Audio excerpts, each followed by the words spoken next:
Thank you very much, my colleague CS Matiang'i and our chairman.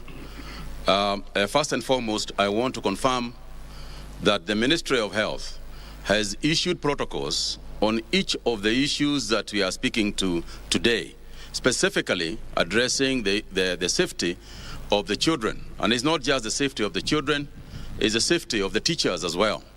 As you are aware, persons who are, the older you are, the more vulnerable you are to the virus.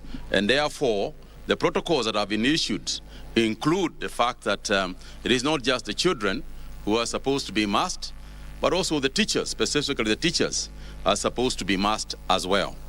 So there is a raft of measures all the way from transport to the classroom, to working outside the classroom, to the behavior of the children, even as they are being transported. All these things have been addressed in our protocol that has been issued to the Ministry of Transport and the Ministry of Health, of Education.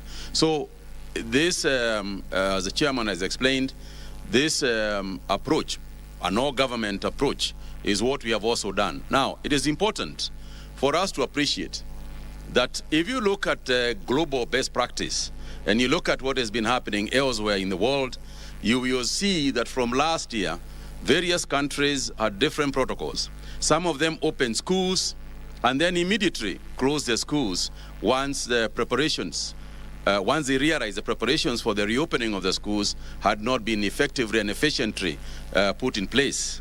That is why we have taken our time.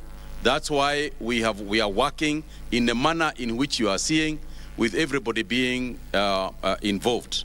We, at the moment, the country is experiencing very, very low rates, positivity rates, below 5% over the last almost 7 days or so.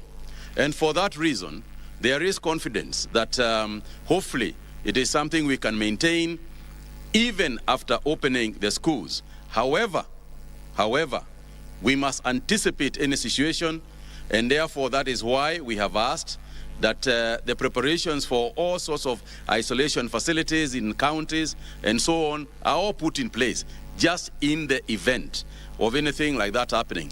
And that is what also informed His Excellency the President's issuance of the orders today, so that we can make sure that we have done our level best to protect the children as they reopen school tomorrow.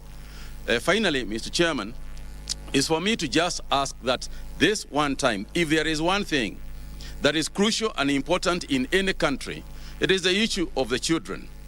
It is matters of our children, and therefore is an appeal to parents and to everybody concerned, including the media, for us this one time to work in a bipartisan manner, in such a manner that the main aim focuses on the safety of our children.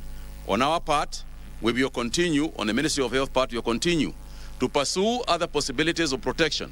As you are aware, we are also working on vaccines, and we have identified that once those vaccines are available, possibly, as I said, in the next month or so, once they are available, part of the definition of a healthcare worker in going forward for the use of the vaccine is also the teachers who are operating in, with very many children, and therefore just as vulnerable as other frontline soldiers. So thank you very much, Mr. Chairman.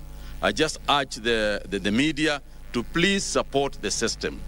Please support the teachers, support the schools. It is okay to point out an error here and there, but on the main, let's remain focused and give our children hope. I think the key thing is to give our children hope. I thank you.